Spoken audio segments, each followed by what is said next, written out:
You are listening to the Archaeology Podcast Network. Archaeology's never saved any lives, but it's taken many. Ancient tools and burials, plants and seeds, Neanderthals.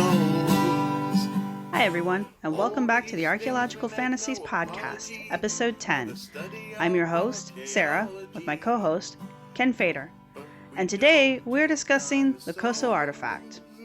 What is the Khoso artifact? Is it a geode? Is it even a rock? If it's not those, what is it? We'll be examining the origin stories and the current myths around the Khoso artifact. Get ready to think critically. Dinosaur, ranger trials as one will call. No, we don't do dinosaurs. I get it? Hi everyone, and welcome back to the Archaeological Fantasies Podcast. I'm your host, Sarah, and I'm here with my co-host, Ken Fader. Hi there, Sarah. How are you? I'm good. How's it going up there? It's good, man. It is spring. We've got 70 degrees on tap for tomorrow. It's been raining a bunch, but you know, the April showers bring May flowers, all that good stuff. So yeah, things are great, and starting to get excited about field school coming up in June. So, What are you guys doing for field school? We're returning to a site. It's a almost 3,000-year-old steatite quarry.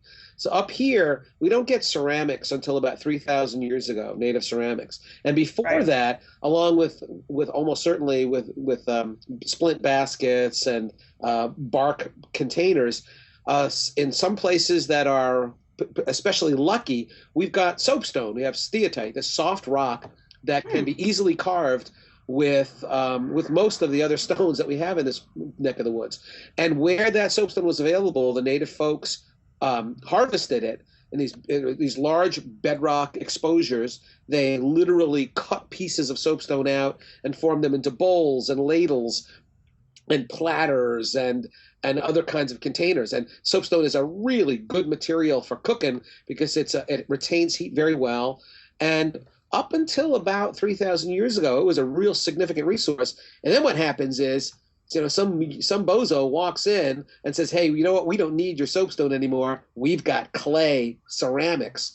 And then the industry kind of disappears. And we're right, the site we are at, where there are actually half-finished bowls in place in the bedrock.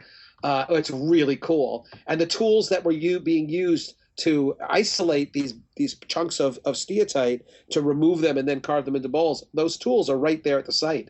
And we have radiocarbon dates. We have some charcoal at the site that put it at about 2850 BP. So very exciting. We'll be back there this summer with a crew of students. Cool. That does sound like a lot of fun. And it sounds really cool, too. I've seen soapstone carved like animals and stuff, but I've never seen any actual. We don't get that down here. Right. We don't get that in Indiana. So is your spring weird like Michigan spring, though? I mean, because we had I want to say we got up to like 50 today. And it was, in the morning we had hail, and then in the afternoon we had slightly frozen rain, and then in the evening we had real rain. Yeah. So I don't know what's going on. Our springs are pretty weird. Mark Twain lived in Hartford, and I will misquote him now, but he said something to the effect that if you don't like the weather in New England, just wait 5 minutes, because it just changes so much. From minute to minute, where, I mean, today, the warmest part of the day was around 4 o'clock or 5 o'clock. And we started off really cold and nasty in the morning. So we have bizarre weather every year. Every year people go, wow, the weather is so weird here this year. And you say, yeah, you said that last year. You said that the year before. And you'll be saying that every year you live in New England. Because it's very unpredictable. Well, that's good to know. I mean, I was like, go home, spring, you're drunk, but it is what it is. Yeah. So today we are going to talk about the Khoso artifact. It's a great artifact to talk about, not just because it's been thoroughly debunked, but because it also lets us talk about misinterpretation of natural processes, I think. Yeah, it's a really good case study in, I'm sure, Sarah, you've heard the term OOPArt. Oh yeah, great word. So it's a great word. I mean, it's a neologism. It's a brand new word, like 30 years ago, and it's OOP art for artifact, and the OOP is out of place.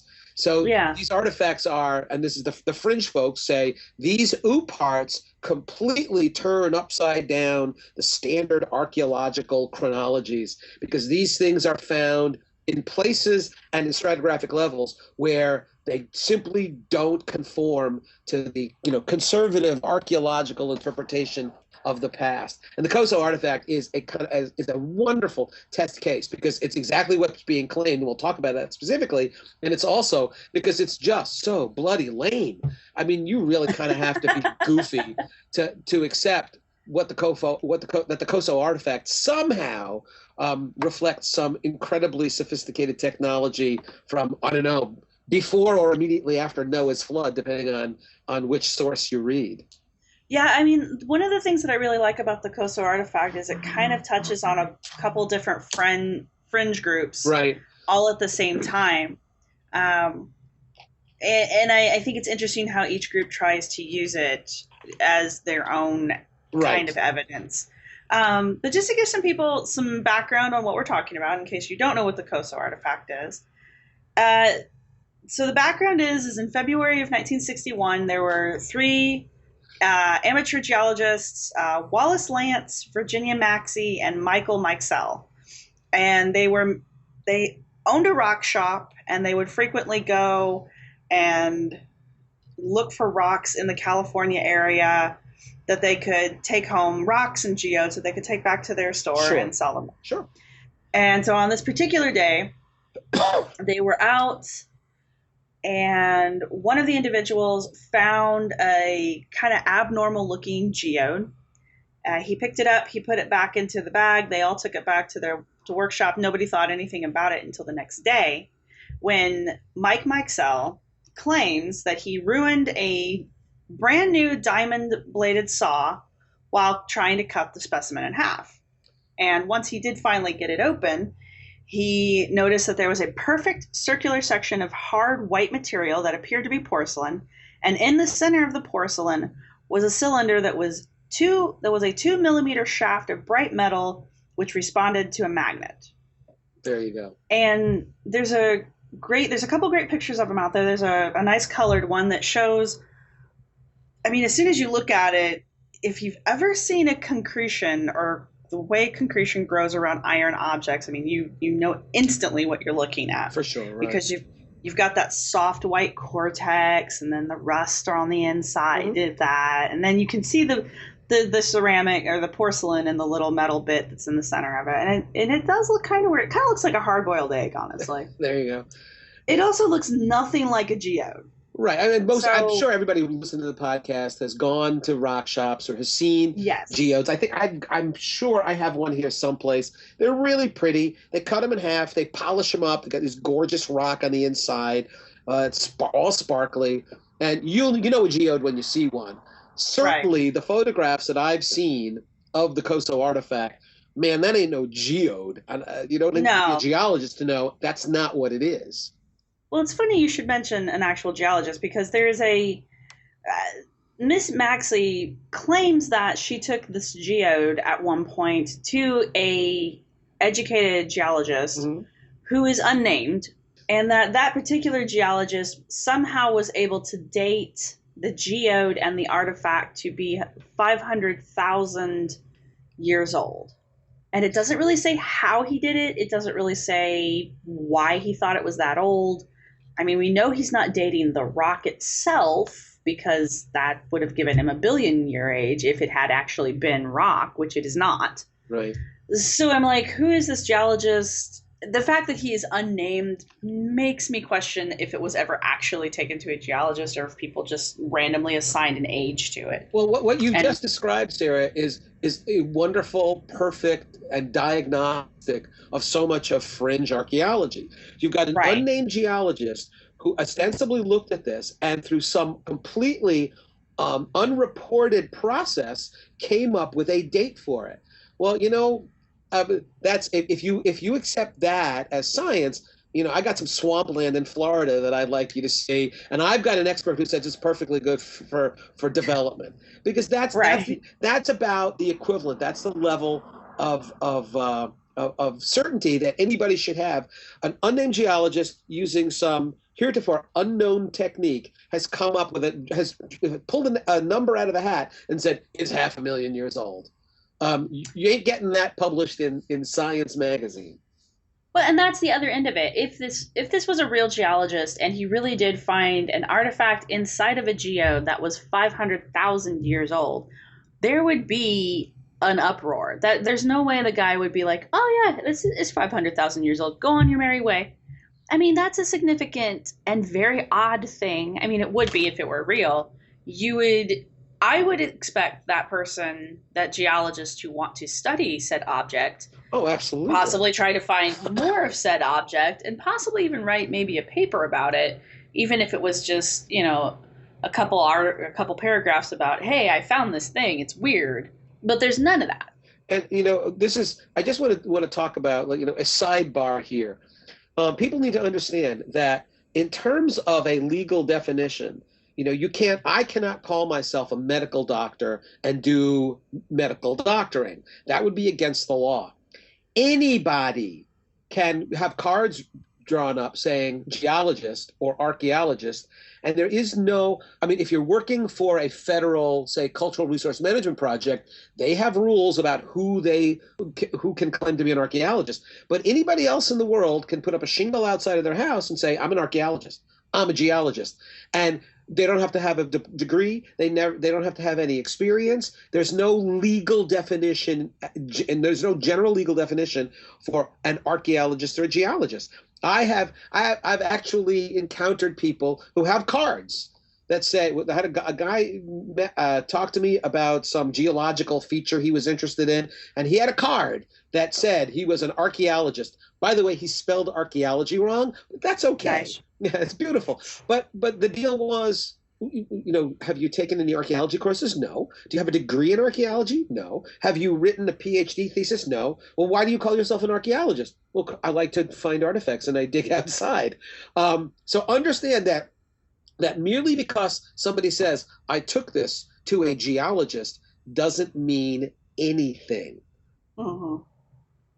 Unless that person's willing to put their name on it. Right. Give us your name. What's your institutional affiliation? Are you at a museum? Are you at a university? Are you in private practice as a geologist? And where did you get your degree? And now tell us, write a paper about how precisely you determine the age of this artifact.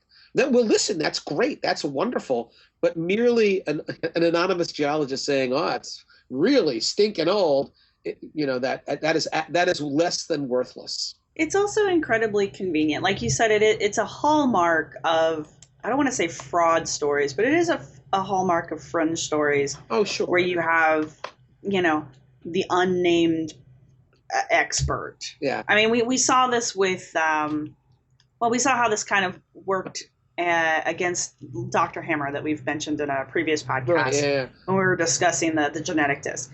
They don't want to use people with a name like Dr. Hammer because I can find Dr. Hammer. I can talk to her. Right. I can ask her about what she did with the genetic disc. I can't find whoever this geologist person is because I don't know who this geologist person is. Right. So there's no way to question him. Right. So the bottom line here is we can eliminate that bit of data because there's nothing there. There's right. Less than nothing there. So we don't have a trained geologist who has told us this is how old it is and this is how I determined it. So that piece of information is worthless. So right. Now what we've got left is, well, what the hell does this thing look like and why is it peculiar? So a little bit more about the artifact itself. I mean, like I said, it was discovered by people who sell rocks to take to their shop in California right. To sell it there. It got cut in half. I don't know how hard porcelain is, but I know how hard metal can be, and I'm sure that probably did screw up his diamond saw. But I mean, I did some metal work or some jewelry work in high school, so of course that makes me an expert. But I mean, I know that you can cut porcelain. It is, depending on how hard baked it is, does kind of make it a little bit harder than some things. But I'm just kind of like a diamond saw, really? A diamond saw couldn't go through it? But... And once again, Sarah, we're kind of trapped here with a just so story. So some right. guy said it really did a number on his diamond saw. Can you show us your diamond saw? Can you show us exactly what damage was done to your diamond saw? And again, that bit of the story, unfortunately, is not admissible in court unless you provide us with that diamond saw, let somebody take a look at it, and absolutely diagnose it as, yes, this has been damaged severely by running into something exceptionally hard.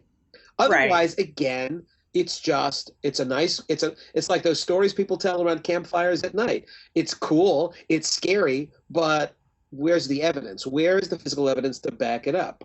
We don't have it, is the point I'm making. No. So to further the investigation into the Koso artifact, there's one other the Koso artifact has been, well, nobody knows where it is now. It's conveniently been lost. Which again, like you said, it's another hallmark. Well, we have a number of, for example, the Grave Creek tablet, which is supposed to be, has this European or Asian script on it from a mound in West Virginia. All right, let's take a look at it. Well, we don't have it. It's gone. Right. It disappeared. It's conveniently missing, so nobody can look at it anymore. But we do have evidence that it did exist because, as I stated earlier, we do have some colored photographs, and there was an individual who was allowed to examine it. His name was Ron Calais, Calais, who happens to be a creationist investigator, researcher. Sure. And he was allowed to examine the object, and he was allowed to take photographs, and he was allowed to X-ray it, which the X-ray is where things get really interesting because, again, one of the links I'll put up here has a really great image of the X-ray itself. And the X-ray becomes critical in the debunking of this artifact because it clearly shows what is inside of the concretions, both halves. Because remember, it's been cut in half now. So he gets both sides X-rayed, and they put the X-ray together so you can see what it looks like. Now, everyone who looked at it up to a certain point, no one could figure out what it is. And it does kind of look kind of weird. I mean, if I would like to implant the weird into your brain, I would say it kind of looks like a giant virus cell, if you've ever seen a virus. That's right. So it's got that crazy little bulbous head, a really thin body, and something that looks like little circular arms and like a little spiral thing coming out of the top of it. Well, Sarah, some creationists do say that everything in the ancient past was much bigger than it is now. So everything has been sort of winding down since creation. So people are getting smaller, animals are getting smaller.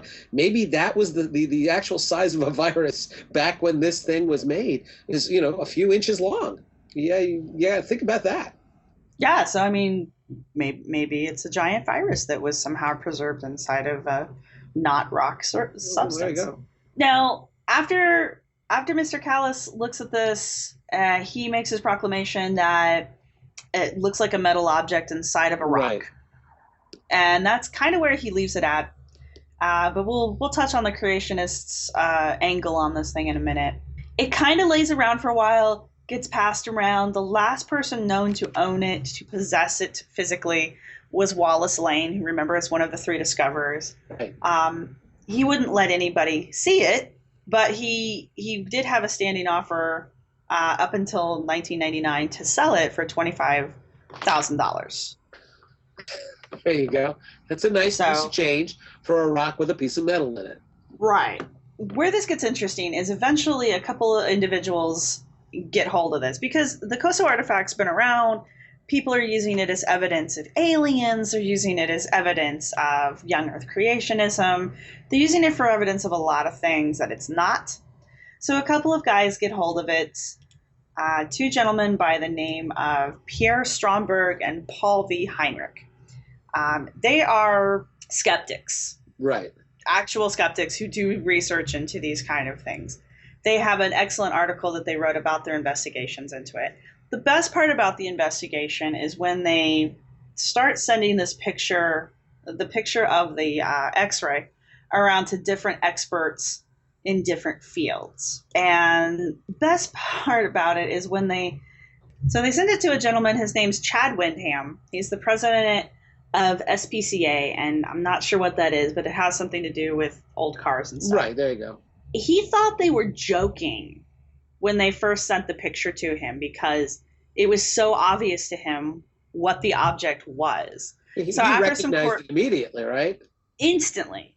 And so he thought that they were joking and they were trying to pull one over on him. And so he contacted them back and was like, hey, it's not really that funny. Ha ha ha. Well, my understanding, what I read was that he thought it was a joke because these guys were always pulling these kinds of pranks on one another. These guys who are interested in old pieces of machinery and old pieces of motors, and that they were constantly doing this. So he saw this. He said, I know what are you trying to pull? So it was something that was common in his experience. So I just think it's funny that this thing, it's so obvious to him that, he thinks it's a joke. So they finally get that worked out, that it's not a joke. And Windheim explains to them that that this thing is a 1920s era Champion spark plug. And not only does he identify it from the X-rays themselves, he sends 2 identical spark plugs back to the 2 gentlemen as comparison objects. So not only are they very identifiable, apparently they still exist in enough quantities that this guy's willing to part with 2 of them without batting an eye. So they're very common objects even today. But that pretty much debunked it right there. I mean, everybody knows what it is. It's a 1920s spark plug. Done. Exactly. End of discussion. And that kind of is where I start having problems with the story from the beginning. Because now that I know that it truly is a spark plug, and I know that it's made out of ferrous material, and it's got copper in it somewhere too, I know exactly what they're looking at because I have seen ferric objects that have been left to build these concretions around them. And even a small piece of metal that has an iron content to it can create a very large shell, for lack of a better term, around it, of this kind of soft material it's just a chemical reaction of iron with the elements. Right. And it glues things to it. Yeah. We back here in the Northeast, when we do historical archaeology, where we are finding a lot of nails and iron spikes. Yeah. That's exactly what happens. Is that you can pick up one of these things and you go, oh my God, what is this? It looks like a cancerous tumor growth. And what it is, it's just an old square cut nail that has, by combining with water and other elements in the soil, has grown this enormous concretion or tumor around it. When you X-ray them, sometimes you can see the original shape of the object, but if you just pick it up, it can look really peculiar. And a very small object can create a very large shell. Right, sure. That's the other thing that I've run into a few times. People are like, oh, why is it so big? Because the spark plug's not that big. And I'm like, it just, the amount of time it's left to sit there. I mean, this thing's been sitting there since like the 20s at least. Right. So, I mean, it's had a lot of time to build that shell up. It's like a pearl. It's the same process as a pearl. There you go. And it's pulling things to it. It's picking crap up. I mean, it's like glue. And so, a very small object can create a very large shell that doesn't look anything like the object that's inside of it. And in a relatively short amount of time under the right circumstances. Yes. So, I'm finding iron nails that are only a couple hundred years old that have these enormous concretions and enormous growths all around them. So the fact that this thing is encased in what appears to be a bunch of rock that bears no relationship at all to how long it has been in the ground. Right. Now, one of my problems with the story is knowing what concretions look like. They're kind of chalky usually. They're kind of whitish in color. Right. I don't feel like they resemble stone in any way. And especially when you pick them up, they don't feel like stone. Right. So my problem is you've got these 3 experienced geode hunters who come across this object. There's no way they didn't know that it wasn't a geode, yet they still kind of fed that story that it was. All right.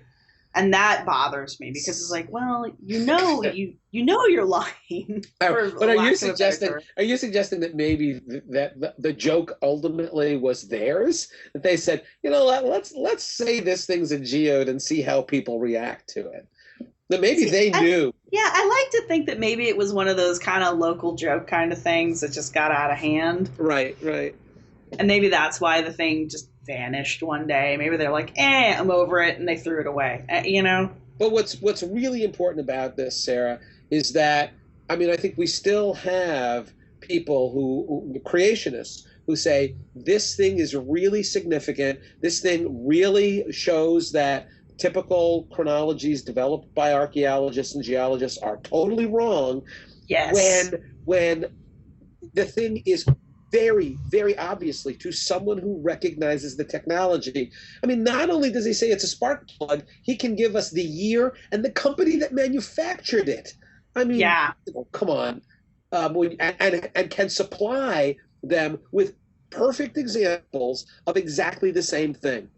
So this guy's not just blowing smoke. He's saying, "Oh, here you go. Here are two of them. It looks just like what you got there." And that's, I mean, that's at this point, it's almost, it's an absurdity for anybody to start to say, "Well, no, I think there still might be something to it." How? Yeah, and that's where the creationist angle comes back in, because the creationists will completely accept that is a 1920 spark plug without question. They're completely okay with that being a modern object. What the creationists, or at least the accounts that I have read, what they don't seem to understand is that the concretion that is formed around the object is not stone. And they seem to think that it is, and so they use that as evidence that rock can form faster than what scientists have said that it does, because that's one of the ways that we date the Earth is by looking at the geological processes that I'm not a geologist, so this is incredibly truncated, but that's one of the ways that we know how old the Earth is because of rock. So the creationist argument is if rock can actually form in less than 100 years, then obviously the Earth is younger than we think it is. But the problem is this, like I said, this isn't rock. It's not stone of any kind. It's a chemical reaction that creates glue. Right. The lack of understanding here is seen in other OOPArts that I've seen. Yes. What clearly looks like it's an iron or steel rock hammer that had a concretion growth around it, or it's some sedimentary stuff formed around the metal, and when this has been presented as clear evidence that this is because this is rock, that number one, the rock hammer dates to an early period, like around the time of Noah's flood, but that the rock obviously formed relatively quickly because Noah's flood is only a few thousand years ago. So it's like they want it both ways. They want to both show that these artifacts are much older than you and I would think they are, but they also reflect a natural process that shows that the Earth, in fact, is actually very recent. It kind of, if it hurts your head to think about that, it should. Well, I've seen creationists try to use what I consider bad math to kind of drive home their young Earth viewpoint, doing themselves a huge disservice because it doesn't make any sense to anyone who takes a minute to think about it. It really reflect badly on them to use that kind of an argument. Also, not understanding the difference between. I mean, I guess I can understand how someone who's never been exposed to it could think that concretion maybe looks like rock. I guess I've just seen so much of it now that I'm desensitized to it. But at the same time, like you said, or like I said at the beginning, she took this to a geologist. That guy should have known right off the bat. That it wasn't a geode. Okay, but let's do a break and then we can come back to this. I'm sorry. Yeah, we're going to take a quick break for a word from our sponsors, and we will be right back. Introducing Zaxby's new chicken finger tacos. One with pico and creamy chipotle ranch, and the other with bacon and avocado ranch. Chicken expert since 1990. Taco expert since now. Woo, saucy! Zaxby's. And now we're back, and we're still discussing the Koso artifact. You have a story you want to tell, don't you? Yeah. Well, first, let's clarify something. So, this Koso artifact is being interpreted in two different ways. One is it's from the 1920s, but the fact that it's encased in solid rock shows that rock forms really quickly, so the Earth is very recent.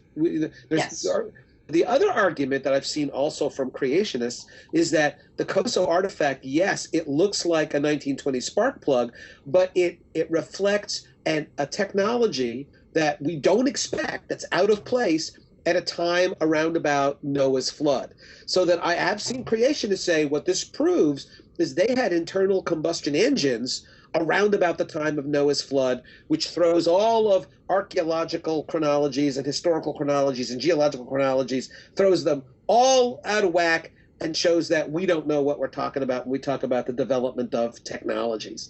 And that leads to my kind of cutesy story. Now, I want to preface this by saying we recognized right from the get-go what we, at least in a general sense, what had happened to the stratigraphic sequence at this site that we were excavating. So we knew something was amiss, but I can also tell you that anybody who is not familiar with, has very little experience digging in stratigraphic levels and keeping track of all that stuff, it was subtle enough that I don't think they would have caught it. Anyway, so we're talking about a site that's, we've got radiocarbon dates for the site of just shy of 2,000 years ago. There's a site in Connecticut.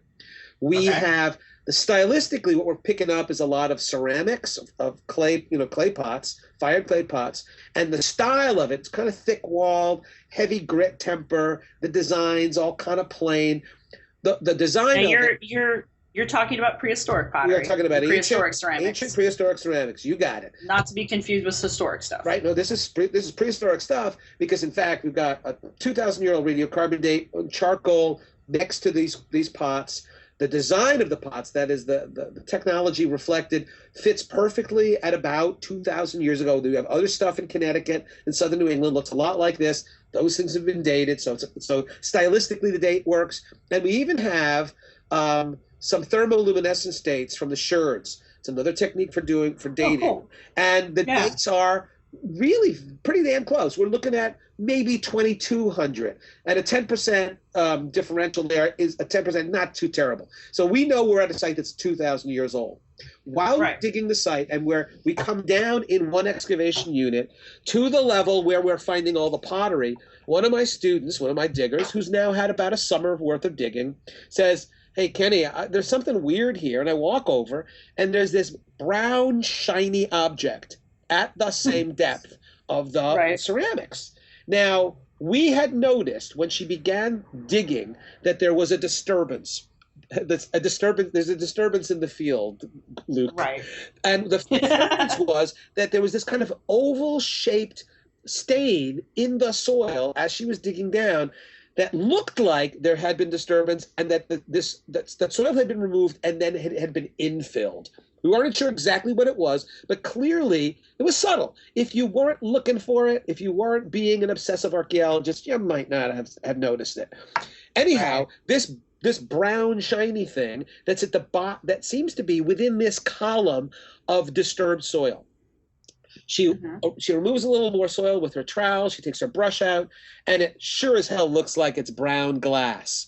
As she's removing more of it, it's more than just a little piece of glass. It gets bigger and bigger and bigger. And when she has it completely excavated at exactly the same level that we had found all of these 2,000-year-old artifacts, she found a brown glass beer bottle. Now, that's a perfect part for an archaeologist, because at least the rumor is that archaeologists like to drink a lot of beer. So we were kind of pleased at the irony.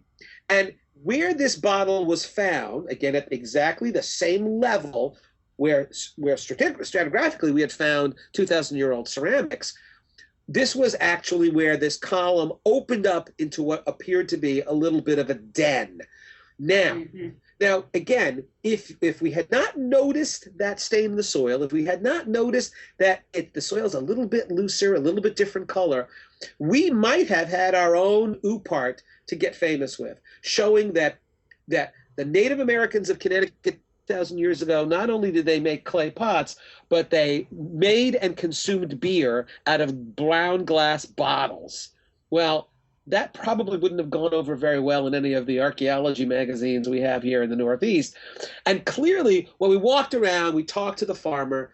The deal is this was a pasture, and the pasture was filled with woodchuck burrows. Now, woodchucks here are groundhogs for people elsewhere. They probably have different names in different parts of the country. We call them woodchucks. They're big rodents. They're cute little critters, but they dig up your gardens, they dig these holes, they dig these burrows, and this farmer told me, oh yeah, well, because it's pasture and he doesn't want his cows breaking a leg by falling in one of these burrows, he commonly comes around and fills them up. Poor woodchucks. And while he did not claim responsibility in this particular case, it seems like a pretty good guess that some farmer in the past saw this burrow, wanted to fill it up, brought his tractor out there, brought his backhoe out there, or just brought a shovel out there, had himself a nice tall bottle of beer, threw the bottle down to the bottom of that woodchuck burrow, and then filled it up. Now, the deal here is, well, that's an oopart? I mean, it was at the level we have 2,000-year-old ceramics. If you're careful, this is why archaeologists are incredibly obsessive about maintaining their stratigraphic profiles. We want to know not just the depth. I rail to my students all the time. Merely because two objects are found at a particular depth does not make them old, and it doesn't make them even the same age. You have to look very carefully to make sure they come from the same natural or cultural stratigraphic level. Sites are dug into by we have sites, I'm sure you've encountered these, that are multi-component sites where later residents, prehistoric people of the same place, dug holes for burials, they dug holes for storage pits, they dug holes to get rid of garbage, and they encountered older stuff, which gets all then mixed up stratigraphically. So when somebody tells you, well, but this oopart, this object was found 20 feet deep in a coal mine, that doesn't mean anything, because stuff can move around stratigraphically, whether it's a woodchuck digging a burrow, a farmer digging holes for fence posts, somebody putting in a foundation, or somebody digging coal. Material gets mixed around all of the time.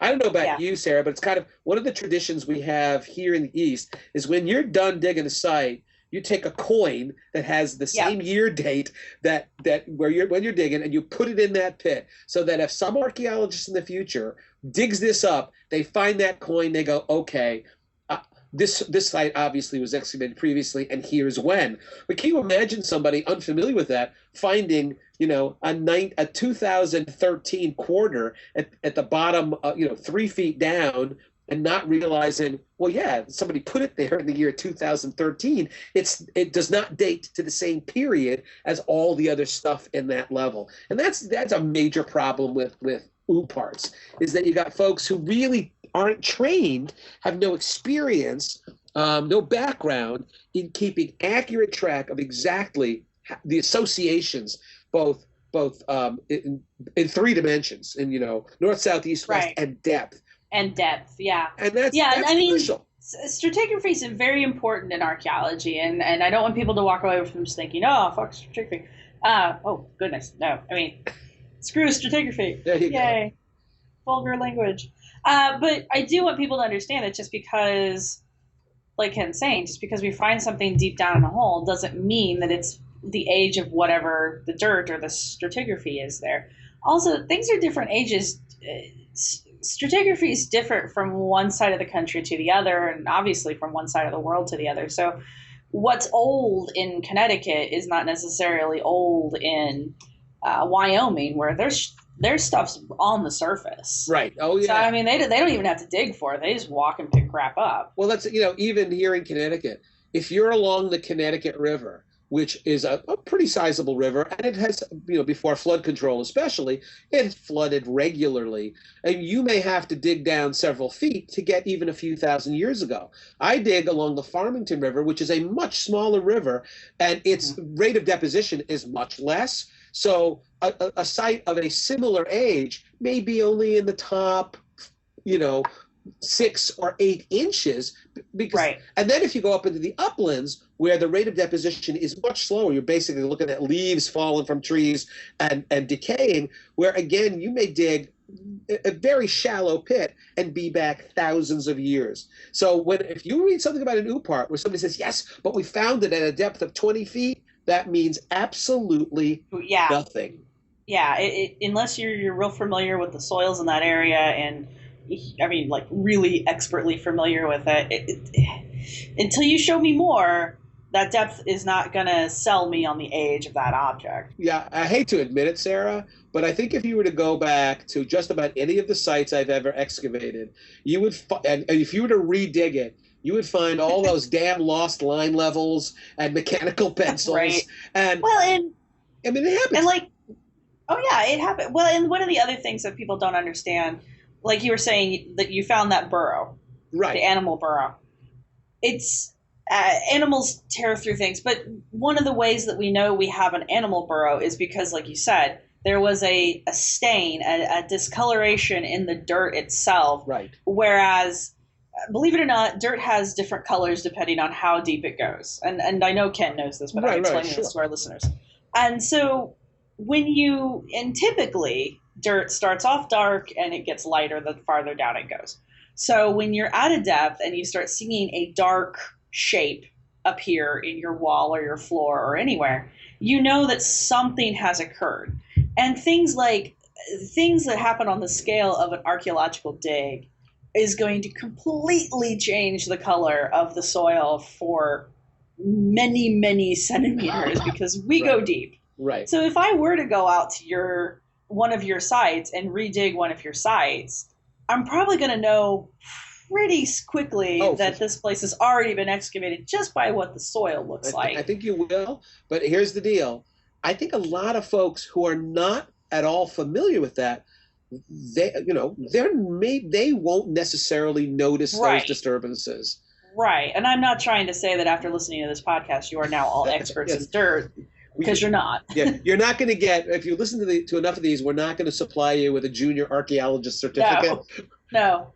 There's no badge at the end. But as I said earlier, even so, with the podcast or not, you can get little business cards claiming that you're an archaeologist. Try to spell archaeology right, though.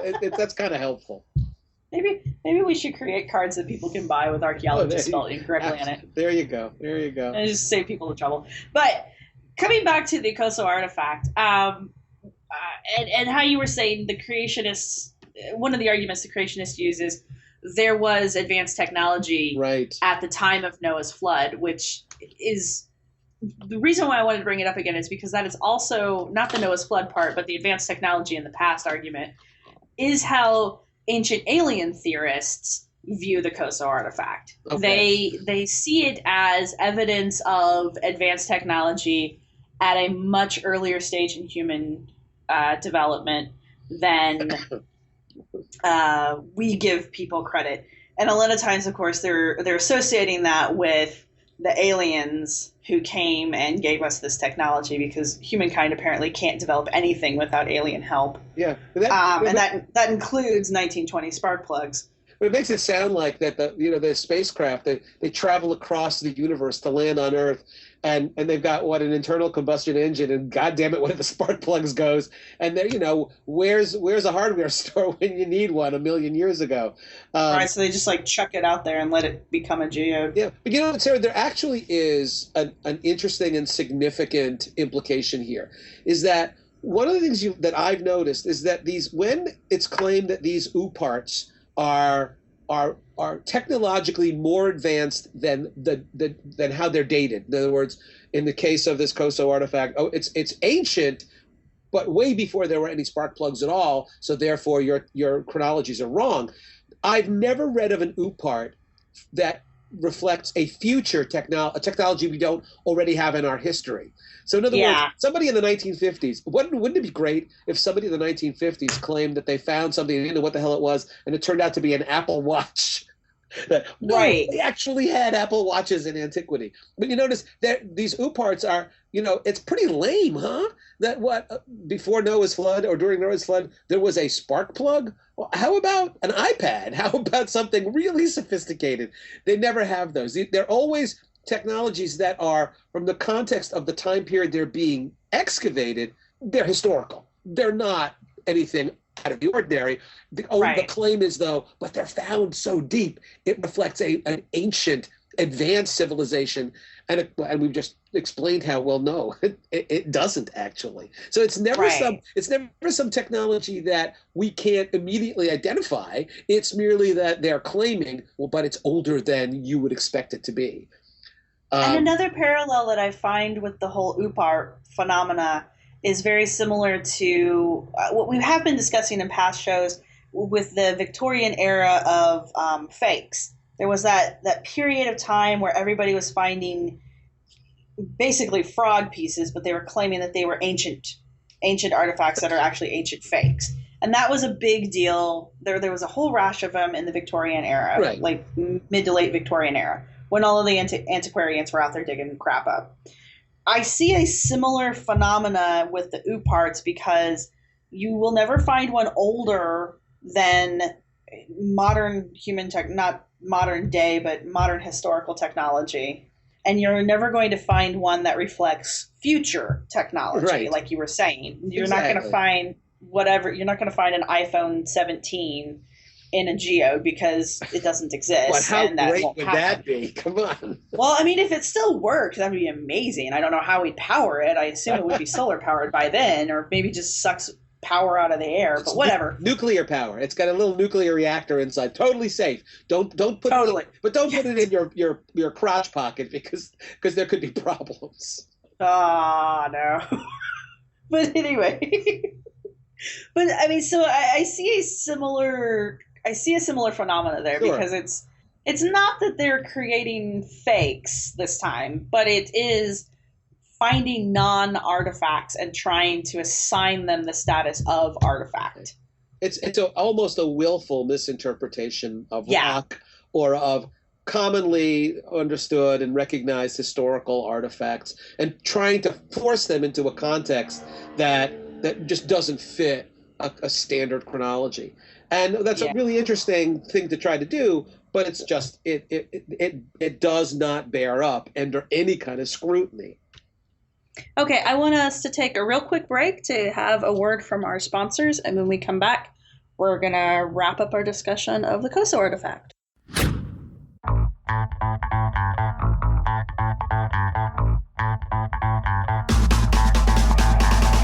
Still recording on paper in the field? Hate having to process hundreds of site records when you get back to the office and would rather go straight to report writing and research? DigTech has the answer. Hi, I'm Chris Webster, founder of DigTech LLC, a disabled veteran-owned CRM firm and archaeological technology research and development firm. At DigTech, we're creating applications for smartphones and tablets that will increase efficiency in the field and will keep archaeologists doing what they love, archaeology, and will reduce the amount of busy work in the office. Some of what we do involves enhancing existing third-party applications that are already on the app stores. Use our consultation form on the website at www.digtech-llc.com/tablet, and we'll help you figure out what digital solution is best for you.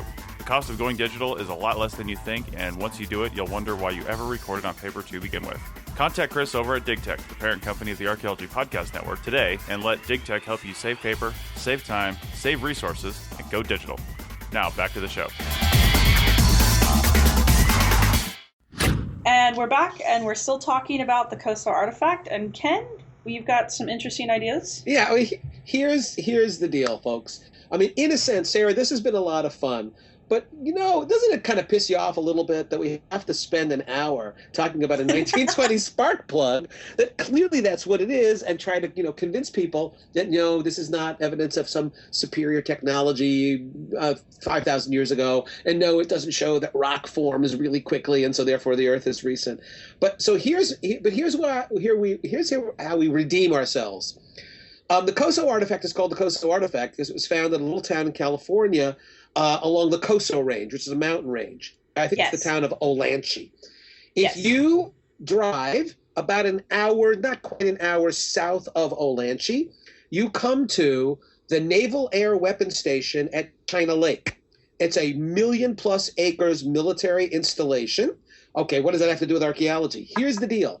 There are 4 canyons in the on the grounds of the Naval Air Weapons Station. That's a place, by the way, where they test cruise missiles and they do bombing runs. But there are parts of that 1 million acres that are completely off limits to military activity. It's kind of a buffer zone between them and the rest of the world. The base is so large, they have a staff archaeologist This is Nice. Mike Baskerville, a real sweet guy, and he does all the CRM on the base because there's all these resources. There are 4 canyons in the Coso Range on this base that have about the densest concentration of rock art you're going to find anywhere in the world. I mean, we're talking about tens of thousands of petroglyphs. The Nice. cool thing, and in fact, it's called the Coso Rock Art District. It is on the National Register of Historic Places. And although it's on a military base, you and I cannot walk up to the base, talk to the guard and say, "Hi, we're archaeologists. We'd like to go walk around the canyons." Can't do that. But, Yeah. and I'll give you I'll send you the link to this, Sarah. Maybe you could put it up. The Matarongo, it's a nature center, private nature center, is located in, I think it's Ridgecrest, California, which is right near where the base is. Okay. They have a deal with the Navy. They run tours of one of the canyons, Renegade Canyon, also called Little Petroglyph Canyon.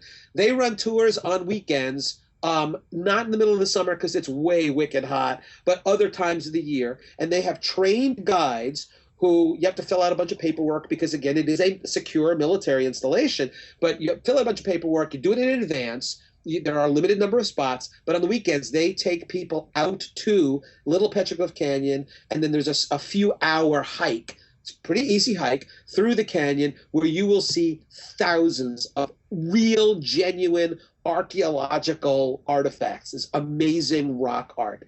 So the deal here is, my big finish is, if you want to be obsessed by the bullshit Coso artifact, you need to find something better. And something better is to go to California. If you're anywhere near, it's like about 2.5, 3 hours outside of Los Angeles, east and north of LA in the desert. Sign up through the Matarongo Museum, Nature Center, get yourself a tour and see some stuff that's just going to blow your mind. Real deal archaeology is so much more interesting than, we'll call it bullshit archaeology, than the bullshit that we end up having to discuss here. And I feel okay using the word bullshit because today, the day we are taping this, one of baseball's managers got angry at a question that a reporter asked, and apparently in the 3 minutes dropped the F-bomb 77 times. Nice. So if he can do that, I can say bullshit a couple of times. Well, and people expect it from you, so. But we'll definitely, I will send you that link, Sarah, and put it up so people can contact this museum. I highly recommend it. Mike Baskerville actually gave me a private tour because, I'm an archaeologist and I could do that. And that sometimes it's worthwhile. He is just a wonderful guy, really on top of his game, doing great archaeology. And I felt guilty, taking him away from his desk. And it was pretty clear he was really happy to be out from his office and to hike through those canyons and to see some of this rock art. It's amazing stuff. Most of us don't like to be stuck behind desks, so you probably did him a favor. And it's amazing stuff. It's beautiful. It's just ethereally beautiful rock art, different from anything you'll see like in Utah or New Mexico or Arizona. It's very different kind of stuff. It's kind of amazing. So go do that. That's your takeaway from today. Is if you want to see real Coso artifacts, go to get a tour of Little Petroglyph Canyon. Yeah, no, I highly want. I want people to go look at real archaeology. I want people to go visit their mounds. I want people to go visit the petroglyphs. So especially if you're allowed to look at them, that's always great. Yeah. My closing thoughts on the Coso artifact are that I feel like it's disappointing. It's a disappointing OOP art. It's a disappointing artifact, fake artifact, because it's so obvious that it's not a real artifact. Yet people still to this day push for the Coso artifact to be a real artifact, and it's not. And it's not evidence. It's not evidence of aliens. It's not evidence of a global flood. It's not evidence of anything other than natural processes at work. I mean, if anything, it confirms the whole idea of natural processes on the Earth, because it is a chemical reaction between ferric materials that have iron in them, and the soil and the matrices around them. it creates that that concretion. I mean, it's once you've seen it, you know what I'm talking about. Right, but until you see it, you really don't have. It's hard to explain because it can be chalky and it can be kind of brown. I mean, it can be a lot of things. There's a reason why we call them rusty potatoes, because they look like rusty potatoes. I mean, so until you see these things, it's hard to put it into context. But once you've seen it, you don't ever unsee it. Right. So maybe another thing to encourage people to do is, I don't know, take some iron nails. Go buy some iron nails, find a spot in your backyard, bury them like, a foot in the ground, forget about them for a year, maybe 2 years, and then go back and see what they look like. I mean, this stuff can grow pretty quick. So don't put like stainless steel. That's not going to work. But anything. No, that's not going to work. It's got to be iron. Yeah. In fact, if you go, you can find these like replica old square cut nails. They're machine made now. But if you have an old house and you want to they look like little spikes is what they look like. And those, when they make those and they're just nothing but iron, stick those in the ground and you'll see what we're talking about. Rust. And the development of it doesn't just disappear; stuff actually begins to grow on top of it, and it's a chemical reaction, and it really doesn't mean much else beyond that. It's good. All right, so those were your final thoughts on the Koso artifact. Absolutely. All right, well, so the less said about the Koso artifact, the better. You think that, but the Koso artifact is like one of the number one posts that get read on my blog. Is that right? Which tells me that there are people out there who are very interested in it and continue to be interested in it. So yeah, as much as I find it to be disappointing and there's absolutely nothing to it that we see, there are people out there who are interested in it, and I want to give them as much resources as they can have to. Right. Oh yeah. No, it's all fine. But it is kind of sad if you're a believer, if this is the best you've got, you got to find something a little more interesting. If you're a believer in some kind of paranormal or religious significance of the Koso artifact. Yeah, this is not a good argument. Just in case you were someone who fits into those categories and was thinking of using it, don't use the Koso artifact. It's not a good. Find something better. Find something better. Maybe look for Bigfoot or something like that. All right, Ken, thank you very much. And I hope you have a good evening. You betcha. Ranger trials as one will call. No, we don't do dinosaurs. No, we don't do dinosaurs. No, we don't do dinosaurs. If you like this show or other shows that you listen to on the Archaeology Podcasting Network, please consider volunteering your time to help us edit these shows. We are currently in need of individuals with editing skills who can help us put together these shows and keep to our rigorous publishing schedule. If you think you have what it takes to help us edit and keep these shows on the air, email us at chris@archaeologypodcastnetwork.com. Let us know that you're interested in helping us edit and give back a little to the podcasting network that you've grown to love. No, we don't do dinosaurs. No, we don't do dinosaurs. No, Thanks for listening. We hope you've enjoyed it. Our music was provided by Archaeosuit Productions. If you like what you've heard, please subscribe and rate us on iTunes or Stitcher and share us wherever you use social media. You can contact us with your questions, comments, or angry email at archyfantasies@gmail.com. You can follow the podcast at www.archaeologypodcastnetwork.com/archyfantasies. You can follow the blog at www.archyfantasies.com and get updates on Tumblr and Twitter at archyfantasies. You can also look for us on Facebook. If you're looking for the show notes for this episode, go to the podcast website at www.archaeologypodcastnetwork.com/archyfantasies. Thanks again for listening. No, we don't do dinosaurs. No, we don't do dinosaurs. No, we don't do dinosaurs. Ranger trials as one will call. No, we don't do dinosaurs. No, we don't do dinosaurs. This has been a presentation of the Archaeology Podcast Network. Visit us on the web for show notes and other podcasts at www.archaeologypodcastnetwork.com. contact us at chris@archaeologypodcastnetwork.com.